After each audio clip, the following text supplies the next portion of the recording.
Hello friends, welcome to my mini kitchen. আজ আমি আপনাদেরকে ধাবা স্টাইল এগ কারি দেখাবো।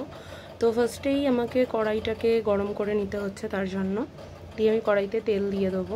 সর্ষের তেল ইউজ করেছিলাম আমি এখানে, যেহেতু ধাবা স্টাইল ওই জন্য তেলের পরিমাণটা কিন্তু একটু বেশি পরিমাণেই দেওয়া হবে। তারপরে আমি পেঁয়াজটাকে ভালোভাবে চপড করে রেখেছিলাম, সেটাকে দিয়ে দিলাম। তার সাথে নুন দিয়ে দিলাম যাতে পেঁয়াজটা গলে যায়, তাড়াতাড়ি সিদ্ধ হয়ে যায়, তবেই কিন্তু কারিটা ভালোভাবে হবে। তারপর আমি এখানে অ্যাড করব রসুন, আদা আর কাঁচা লঙ্কাও চপড করে রেখেছিলাম, সেটা সব কিছু দিয়ে ভালোভাবে আমি এখানে মিক্সড করে নেব, যাতে সব কিছু ভালোভাবে সিদ্ধ হয়ে যায়।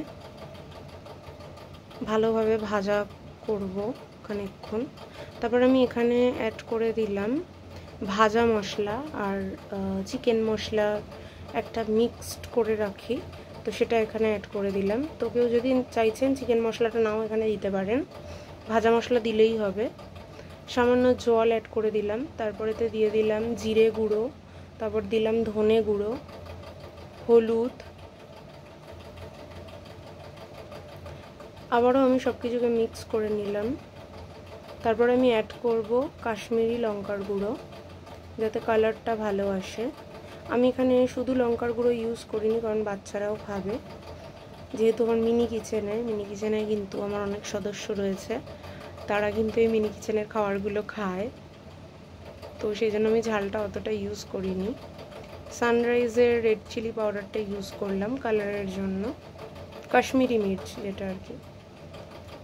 তো এরপর আমি এখানে একটুখানি শাহি গরম মশলা, যেটা সানরাইজের, ওটা একটুখানি ইউজ করলাম, খুবই সামান্য পরিমাণে। আবার আমি ভালোভাবে এটাকে নাড়িয়ে চাড়িয়ে মিক্স করে দেবো। এরপর আমি ডিমটা এখানে ফাটিয়ে দিয়ে দিচ্ছি। এই রান্নাটায় কিন্তু দুরকমভাবে ডিমটা ইউজ হবে, একটা হবে সেদ্ধ ডিম, আর একটা হবে কিন্তু এইভাবে পোচ করে দিয়ে দিতে হবে মশলাটার উপরে। আলাদা করে কিন্তু পোচটাকে করতে হবে না, এই মশলাটার উপরেই ফাটিয়ে ডিমটা দিয়ে দিলেই কিন্তু পোচটা রেডি হয়ে যাবে। মশলা পোচ টাইপের হবে, তার সাথে ডিম দিয়ে কিন্তু এখানটা সেদ্ধ ডিম দিয়ে করতে হবে। ওপর থেকে আমি কসুরি মেথি দিয়ে দিলাম। আমার রান্নাটা কিন্তু প্রায় কমপ্লিটই হয়ে এসছে, 90-95% কমপ্লিট হয়ে গেছে। আমি ডিমটা দিয়েও আবারও নাড়াচাড়া করে দিচ্ছি।